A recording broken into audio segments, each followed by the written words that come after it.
इंदौर की central library जो Regal चौराहे पर स्थित है, वहां के प्रीतम लाल दुआ सभागृह में प्रदेश सरकार का साहित्य और समाज को लेकर एक कार्यक्रम के एक सत्र में वरिष्ठ पत्रकार संध्या राय चौधरी ने पत्रकार डॉक्टर राजेश जौहरी का इंटरव्यू किया और साहित्य व समाज को लेकर विभिन्न विषयों पर उनसे चर्चा की।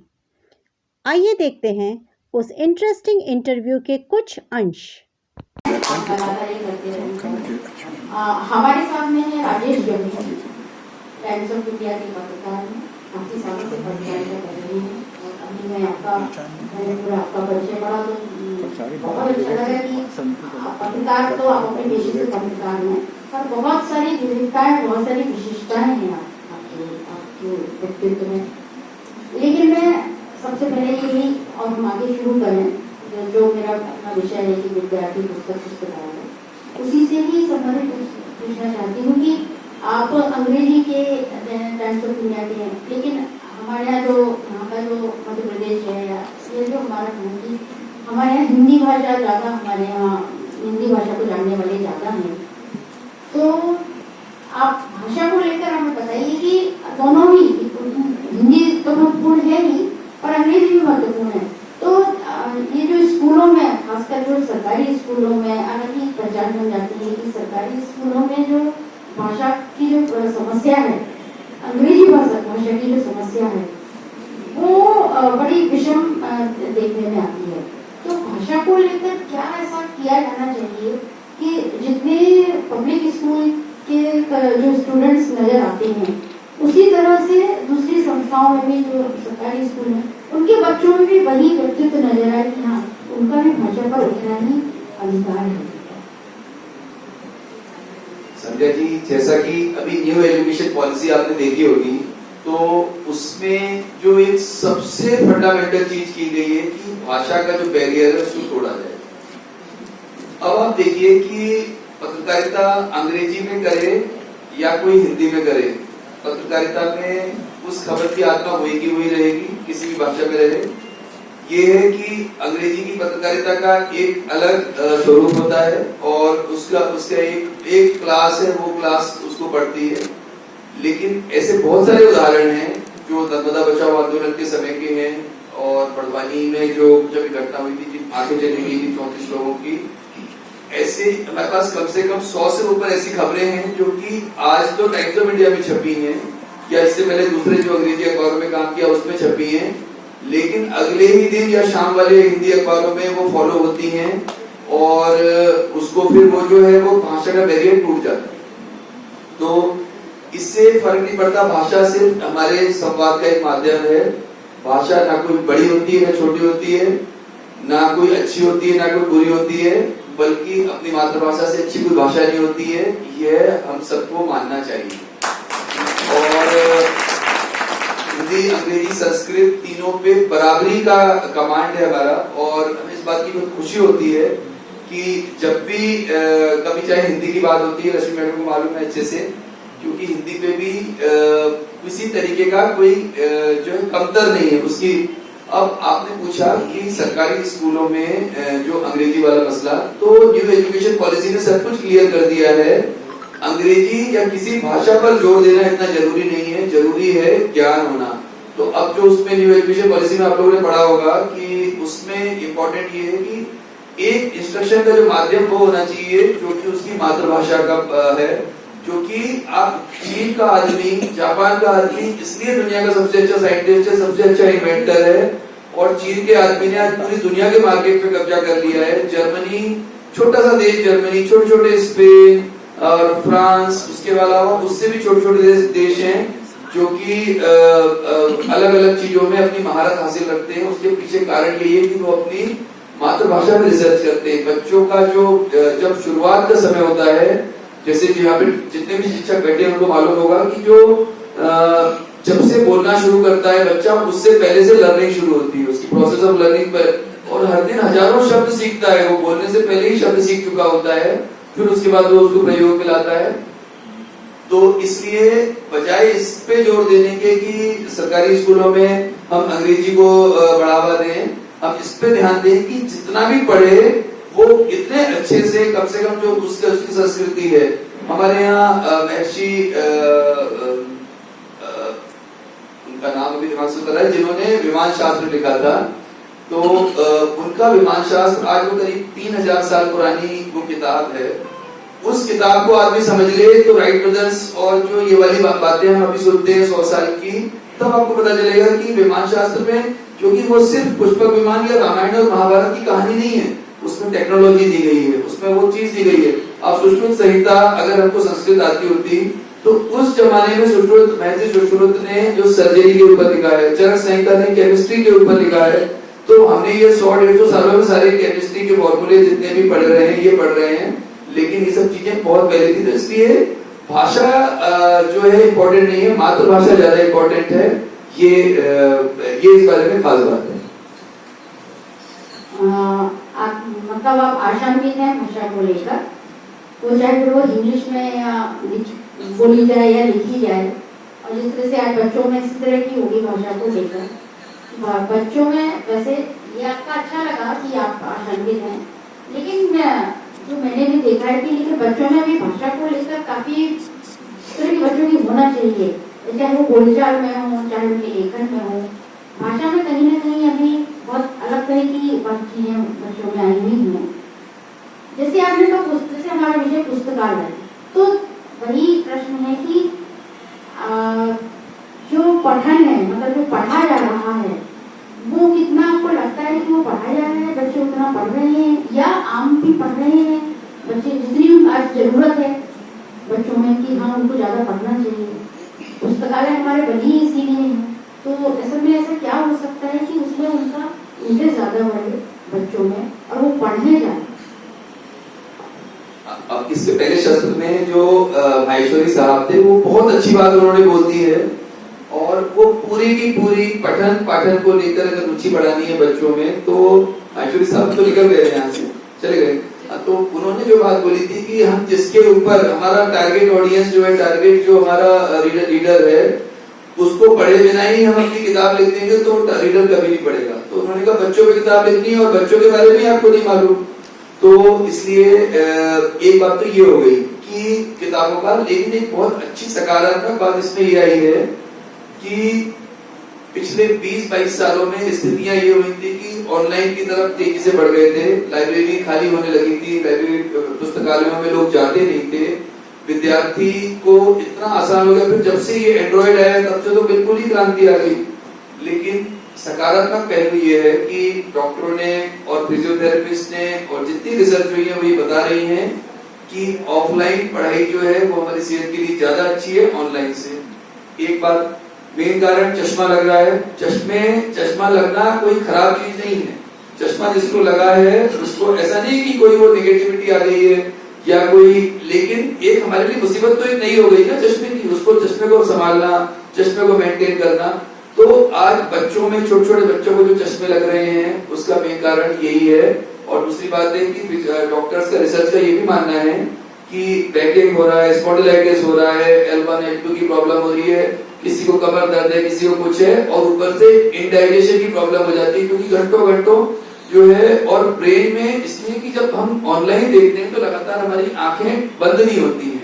पलकों का एक सिस्टम है, अपनी जो साइंस है, जो ईश्वर ने हमारी आंखों का सिस्टम बनाया है कि उसको निश्चित समय पे बंद होना चाहिए, फिर खुलना चाहिए, फिर बंद होना चाहिए, इसलिए पलकें बनी है। लेकिन आप देखना कोई पबजी खेलने वाले बच्चे को उसकी आंखें बंद ही नहीं होती हैं, तो वो जब बंद नहीं होंगी तो आंखों पे तो असर पड़ेगा ही, लेकिन ब्रेन पे भी असर पड़ेगा। और यही रिसर्च जो है अब धीरे धीरे बहुत पॉजिटिव हो रही है, और पॉजिटिविटी का आपको डिग्री बताते हैं, क्योंकि एज अ स्कॉलर अगर हम आपको सिर्फ ये बोलते हैं कि पॉजिटिविटी आ रही है तो नहीं चलेगा। अभी रिसेंट आंकड़े हैं, एक है राइटर्स अर्निंग करके एक वेबसाइट www.writersearning.com, वो पूरी दुनिया में जितने राइटर्स हैं, किताबें लिखी उन्होंने, उनको कितनी प्रॉफिट हुई, कितने पैसे आए, उसके बारे में वो वेबसाइट बताती है। तो उसने बताया कि पिछले साल 46.5 करोड़ किताबें बिकी हैं अमेरिका अकेले में। हमारे देश की जनसंख्या 125-126 करोड़ है और 46 करोड़ किताबें बिकी हैं, लेकिन ये सारी हार्ड कॉपी नहीं है, इसमें ऑनलाइन भी है, किंडल एडिशन भी है, पर फिर भी बहुत सकारात्मक बात है कि लोग किताबें पढ़ रहे हैं। दूसरा नंबर इंग्लैंड पे आया कि उसमें लगभग 12.5 करोड़ आया, फिर उसके बाद 9.5 करोड़ आया, फिर ऑस्ट्रेलिया है लगभग 5 करोड़ के आसपास, और कई एक जर्मनी है वहां पे 1.2 करोड़। हम बहुत पीछे हैं अभी। आज हमको ये मानना पड़ेगा 125-126 करोड़ लोगों में भी हमारे यहाँ किताबें उतनी नहीं पढ़ी जा रही है। किताबें पढ़ने के पीछे जो हमारी रुचि नहीं है किताबें पढ़ने में, और अच्छा राइटर वही हो सकता है जो अच्छा रीडर होगा, अच्छा साइंटिस्ट वही हो सकता है जो पूरी साइंस की किताबें अपने से पहले की पढ़े, जितनी भी रिसर्च हुई है उसके बारे में पढ़ेगा। और रिसर्च के बारे में अगर आप सबको मालूम होगा कि रिसर्च का मतलब ये होता है कि उस कड़ी में वहां तक रिले रेस है रिसर्च, तो रिले रेस में उस पॉइंट तक जो आदमी किसी एक साइंटिस्ट वहां तक लाया है, अब उससे नए रिसर्च स्कॉलर को उससे आगे बढ़ाना है, ये है रिसर्च। तो रिसर्च कब अच्छी होगी? जब उसने पहले की किताबें पढ़ी होंगी। तो आप संध्या जी बिल्कुल सकारात्मक होइए, क्योंकि जिस तरह से अगर पूरी दुनिया में अमेरिका जैसा देश 46 करोड़ जिसकी जनसंख्या हमसे बहुत कम है, तो 46 करोड़ किताबें वहां बिक रही हैं, तो हमारे देश में भी हो सकता है 10-20 करोड़ आए, धीरे धीरे समय आए, और इस तरह के सेशन होंगे, इस तरह के आप जैसे लोग होंगे, जागरूक लोग होंगे, जो जब ब्लड डोनेशन के लिए जागरूक हो रहे हैं, तो हम धीरे धीरे किताबें पढ़ने के लिए भी जागरूक होंगे। और अब हम नहीं पढ़ेंगे तो हमारी हेल्थ हमें सिखा देगी किताबें पढ़ने का, और हार्ड कॉपी खरीदेंगे। उसके दो फायदे, एक तो हमारी सेहत अच्छी रहेगी, दूसरा आप ये सोचिए कि साहित्य एक बहुत बड़ा ऑक्यूपेशन हो सकता है, बहुत बड़ा प्रोफेशन हो सकता है। अभी रश्मि मैडम की एक किताब छप रही है, श्वेत सतह है ना, अब वो श्वेत सतह किताब छप रही है, वो बिकेगी, उसके पैसे आएंगे, तो ये वो पैसा समाज में आएगा, और ये साहित्य में और अच्छा काम करेगी, साहित्य की और ज्यादा साधना कर सकती है और सेवा कर सकती हैं। तो कहीं ना कहीं आप लोग सब आशावादी रहिए कि हमें वापस से, एक और बात थी कि भले ही लाइब्रेरीज का पिछले 20-22 सालों में कम हो गया था लोगों का जाना, लेकिन वापस से ऐसा लग रहा है कि वो पॉजिटिविटी आ रही है। आपने रिसर्च की बात की राजेश जी, आप भी काफी रिसर्च करते हैं, बड़ा अच्छा लगा था पढ़ के कि एक रिसर्च आपने की हुई और लिखी भी है, तो जातीय जनगणना की भूमिका को लेकर है, वो एक बहुत अलग घटना लगा। ये कि आप भी पत्रकार हैं, तो निश्चित ही आपका तो ध्यान आकर्षित होगा, इस तरह के मुद्दे पर जाएगा, तो उसके बारे में बताइए कि वो क्या है। वो दो बहुत ही इम्पोर्टेंट विषय थे, दो विषय थे, और दोनों विषय को अंतर्राष्ट्रीय स्तर पे काफी मान्यता मिली है। क्योंकि आप जातीय दंगे हम अपने यहाँ देखते हैं, हिंदू मुस्लिम दंगे, और आजकल और नए तरह के झाबुआ वाले राजपुर, और वहाँ पे नए तरह के दंगे हो रहे हैं, उसके बारे में पब्लिक में बोलना नहीं चाहिए, क्योंकि उसको मान्यता नहीं देनी है हमें पिछले वाले को भी नहीं देनी है, उसको भी नहीं देनी है। तो एक हमारा विषय था कि जो communal riots and role of police, इतना बड़ा रोल होता है, आपको बताएं कितनी हमारे देश में, उसमें जो मुख्य बिंदु है उस वाले रिसर्च में, कि हमारे देश में जो इंटेलिजेंस की यानी कि खुफिया बहुत सारे विभाग होते हैं, जो कि डिस्ट्रिक्ट लेवल से लेके स्टेट और फिर नेशनल लेवल, और रॉ और ये जो इंटरनेशनल लेवल पे रिसर्च, उनकी रॉ का फुल फॉर्म ही है रिसर्च एंड एनालिसिस भी। इसी तरह की सीबीआई है, सीआईडी है, फिर अब तो एनआईए हो गया है, अपने देश में प्रदेश में सीआईडी होती है, और एक एसबी होती है जो स्टेट ब्यूरो ऑफ इंटेलिजेंस होती है, और एक डीएसपी होती है जो डिस्ट्रिक्ट ब्यूरो होती है। तो अब इतने सब के बावजूद अगर सब, इसका मतलब वो जो दंगे कब होते हैं, जब एक दिन में कभी दंगा नहीं होता है, कोई दंगे और जो ज्वालामुखी की तरह होते हैं, कई सालों तक वो धीरे धीरे कोई चीज पनपती रहती है, और उसको जो शासक वर्ग होता है, जो बहुत सबसे इम्पोर्टेंट है डेमोक्रेसी में, जो चुन के आता है, उसकी जिम्मेदारी वो अपनी गद्दी बचाने से ज्यादा अगर इस पे ध्यान दे कि कैसे समाज को बचाना है, तो उसके पास हर चीज की रिपोर्ट रहती है। आप विश्वास मानिए, एज ए पत्रकार हमने वो सब चीजें आरटीआई में निकाली कि रिपोर्ट ऊपर तक नहीं है कि यहाँ पे ये मंदिर है, ये दरगाह है, ये मस्जिद है, ये भैरू बाबा का थान है, इसके पीछे टेंशन है, तो उसके पीछे टेंशन है। तो आपको क्या करना है, सिर्फ आप होली, दिवाली और जो मुहर्रम वगैरह त्योहार आते हैं, उस समय आप शांति समिति की बैठक आप लोग भी जाते होंगे कभी ना कभी, वो होती है। तो जब वो करने के बजाय जब मुद्दा कोई आ रहा है, जब कहीं ज्वालामुखी सुलग रहा है, उस समय अगर आप करेंगे तो ज्यादा अच्छा रहेगा। फिर ना कोई आदमी ये बोलेगा कि 15 मिनट के लिए पुलिस हटा लो फिर बताऊंगा, ना कोई ये कहेगा कि हाँ देखो 15 मिनट के लिए हटाई थी, क्या कर लिया आपने। ये दो बड़े जबरदस्त बातें हैं, उसके बारे में अपन एलैबोरेट नहीं करेंगे क्योंकि वो अच्छी चीजें नहीं है, लेकिन आप दोनों ने वो डायलॉग सुने होंगे।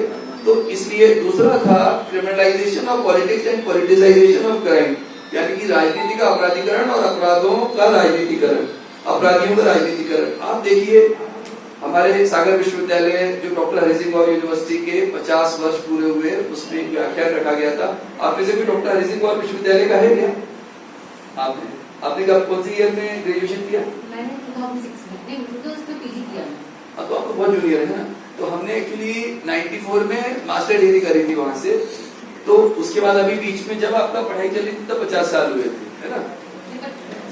तब 50 इयर्स हुए थे यूनिवर्सिटी को। तो उसमें हम एज ए स्पेशल स्पीकर हमें बुलाया था।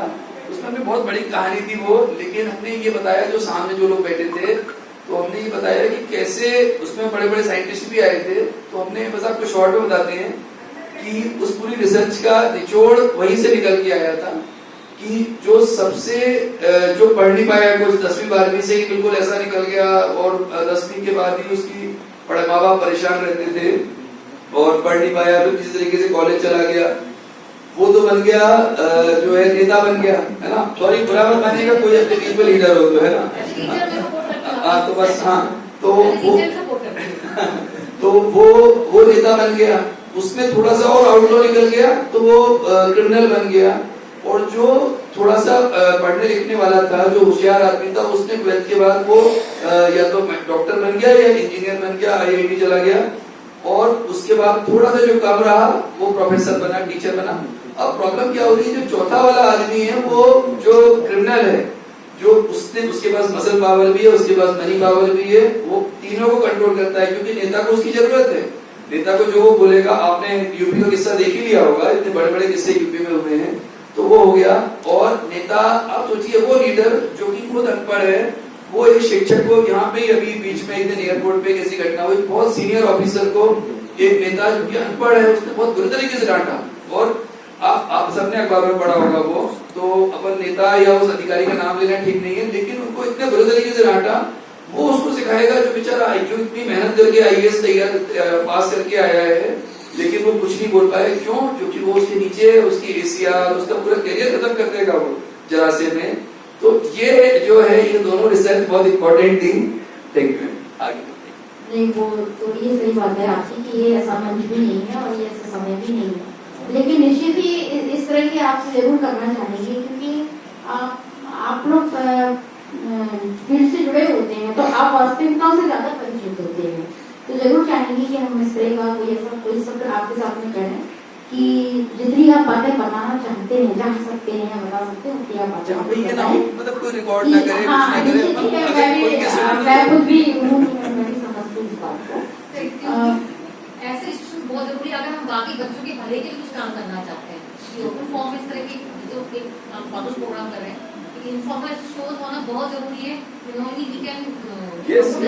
मैं थोड़ा सा हम ये इनका खजा हो जाए, तो यदि कोई किसी जिज्ञासा होगी हम जरूर क्वेश्चन आंसर करेंगे। थोड़ा अलग हटके कर आपसे बात करते हैं, सबसे अलग हटके कि आप उत्कर्ष फाउंडेशन से भी जुड़े हुए हैं, जो उसके बारे में जितने मैंने पढ़ा कि आप काफी सारे उसमें काम कर रहे हैं, तो वो उत्कर्ष फाउंडेशन के बारे में बताइए, क्योंकि वो हमारे यहाँ सबके लिए सुनना एक अच्छा काम होगा। ऐसा हुआ कि हम लोगों का एक NGO है उत्कर्ष फाउंडेशन, हम और हमारी पत्नी ये सामने डॉक्टर योगिता चौधरी की बेटी है। तो हम लोग क्या होता है कि हम लोग ने 2008 में शुरू किया था। तो वहाँ पे जहाँ हम लोग गोदरिया गांव है महू के पास में, आपने कुछ लोगों ने देखा भी होगा, तो वहाँ पे हम लोग रहते हैं। वहीं पे हम लोग का एक विद्यालय भी है, हायर सेकेंडरी स्कूल हमारा प्राइवेट स्कूल है। तो फिर क्या हुआ कि हम लोगों ने वहाँ पे पास में एक मनिंडी गांव है, और बेसिकली हमारा फोकस ट्राइबल है ना, क्योंकि अब देखिए बाकी सब लोग तो कहीं ना कहीं उनको मिल ही रहा है, और वो अपना ट्राइबल्स की प्रॉब्लम ये है। हम लोगों ने एक ऐसी चीज देखी कि उसके बच्चे को RT में एडमिशन कराना चाहते हैं, पर आप टीचर्स सब समझ रहे हैं कि उसके पास आधार कार्ड ही नहीं है, उसके पास जन्म प्रमाण पत्र नहीं है, जाति प्रमाण पत्र नहीं है, तो कैसे उसको RT में कर दोगे। तो अब ये अच्छा आपके सरकारी स्कूल की रश्मि मैडम के पास आएगा तो भगा देंगे, वो तो भाई तुम्हें है ही नहीं, तो क्या करोगे, है ना। तो नहीं, इसको मतलब अपने ऊपर मत लीजिएगा, कोई भी आप क्या करोगे जब कागज ही नहीं है उसके पास। तो हम लोगों ने सबसे पहले तो ये अभियान चलाया कि उन लोगों का जो झाबुआ अलीराजपुर रह रहे हैं, तो एक एक दो लोगों को लेके गए और उनके सबसे पहले उनके सरपंच सचिव से फोन पे नंबर लिए, फिर उन लोगों से उनका सबसे पहले पंचायत से वेरिफिकेशन करा के और उनके आधार कार्ड बनवाए। ऐसे कुछ बच्चों को हम लोगों ने, अब तो बड़ी संख्या हो गई है, उनको आरटी में एडमिशन कराया, फिर उनको राशन मिलने लगा। एक्चुअल गरीब है उसको राशन ही नहीं मिल रहा है। हमारी वाइफ का जो पीएचडी का विषय है, जो जिसपे उन्होंने रिसर्च करी है, उसका विषय ये है कि बीपीएल का सही इस्तेमाल, 3 मंजिल का घर है, स्कॉर्पियो गाड़ी और बीपीएल कार्ड है उसके पास, है ना। ऐसे एक नहीं 1000 काम है हम लोगों के पास। दुख होता है देख के, उनको शर्म नहीं आती है कि मतलब सरेंडर करना चाहिए, सही वास्तविक गरीब को मिलना चाहिए। तो ये हम लोगों ने किया। फिर उसके बाद हम लोगों ने वोकेशनल कोर्सेज के लिए बच्चों को पढ़ाना शुरू किया। अभी आप देखते होंगे ये जो बड़े बड़े स्टोर हैं, उसमें जो मऊ के आसपास के ग्रामीण इलाकों के जो आदिवासी बच्चे हैं, लड़के और लड़कियां, वो चाहे वो मेट्रो हो, चाहे वो बेस्ट प्राइस हो, चाहे जितने भी बड़े बड़े स्टोर है, हम लोगों ने उन बच्चों की फिनिशिंग करी। वो तो 12th तो पास थे, 12th पास तो होके आ गए, वो 10th पास तो होके आ गए, पर उसके बाद उनमें झिझक इतनी है, उनको बेचारों को कपड़े पहनना नहीं आता। हम लोगों ने उनको ट्रेनिंग दी। आज वो टाई लगा के जब वहां जाते हैं, जब हम लोग शोरूम्स में जाते हैं ना, वो बड़ा अच्छा लगता है। लोटस डेक में हमारे बच्चे काम कर रहे हैं, जो जिनको हम लोगों ने उन गाँव से उठाया जो बकरी चलाते थे, लेकिन हमने देखा इस बच्चे में टैलेंट है, तो उनको उठा के हम लोगों ने, और अब वो अंग्रेजी भी बोल लेते हैं। जो मैडम बोली थी ना, वो अंग्रेजी बोल के इम्प्रेस भी कर देते हैं लोग। ऐसा नहीं है, ग्राहक बड़ा खुश हो जाता है। ग्राहक को एक तो ये बात हो गई, अच्छा उसने उसको तनख्वाह सिर्फ 8000 मिल रही है, लेकिन 8000 आपके और हमारे लिए कम हो सकते हैं, उस परिवार के लिए बहुत बड़ा अमाउंट है। मतलब आपको अंदाजा नहीं होगा कि उस 8000 रुपए से वो अब फिर 2 भाई बहन आ गए, 16 हो गए। 16000 में तो वो करोड़पति है। मतलब उनका जो सेल्फ कॉन्फिडेंस इतना बढ़ जाता है, जैसे हमारे पास 1 करोड़ रुपए आगे होंगे ना, वैसे 16000 में उनके पास हो जाता है। तो ये स्थिति क्या हुई, फिर हम लोगों ने पर्यावरण पे एक चीज उसमें छूट गई थी। सोलर कुकर का जो है, एक बार जनक पट्टा मैडम से हम लोग ने सीखा था, जिनका आपने नाम लिया, अब सबकी आदरणीय डॉक्टर पद्मश्री जनक पट्टा मैडम है। तो उन्होंने क्या हुआ था कि उनसे हम लोगों ने क्या, हमने सर जंगलों में ये लोग क्या करते हैं, आप किसी भी पिकनिक में जाएंगे, आप देखना सर पे वो लकड़ियां ढो के लाते हैं, काट के ले जाते हैं। इतनी पतली सागौन की लकड़ियां उनको काट लेते हैं, और पेड़ कभी सागौन बन ही नहीं पाएगा। तो हम लोगों ने अभी एक अभियान शुरू किया है पिछले कुछ समय से, कि पेपर के, कार्डबोर्ड के, जनक पट्टा मैडम ने कहा कि भाई आप बहुत महंगे वाले आप कैसे दोगे। भाई दीपक नाइक जी ने क्यों बोला कि जूते की चप्पल देखिए, जो हमारे बजट में वही काम कर सकते हैं ना। तो वैसे ही कार्डबोर्ड के, और उस पे जो फाइल होती है सिल्वर फाइल लगा के, ये जनक पट्टा दीदी ने सिखाया। तो हम लोगों ने अभी शुरू किया है, बहुत ही प्रारंभिक स्थिति में, लेकिन काफी अच्छा है। और आप विश्वास मानिए कि उस वर्ग के लिए जब हम काम करते हैं ना, जब उस वर्ग के उत्थान के लिए काम करते हैं, तो जो सेटिस्फेक्शन मिलता है, जो अपने को तृप्ति मिलती है ना, वो किसी और चीज से नहीं मिल सकती है। और है तो उसके बहुत सारी चीजें, लेकिन अब हमने 3 बजे से हमें लग रहा है आपका दूसरा एक और सेशन शुरू हो रहा है, तो इसलिए अपन और बाकी विषयों पे बात कर लेते हैं। सेवा मिलकर आप IIM और IIT में भी रहते हैं,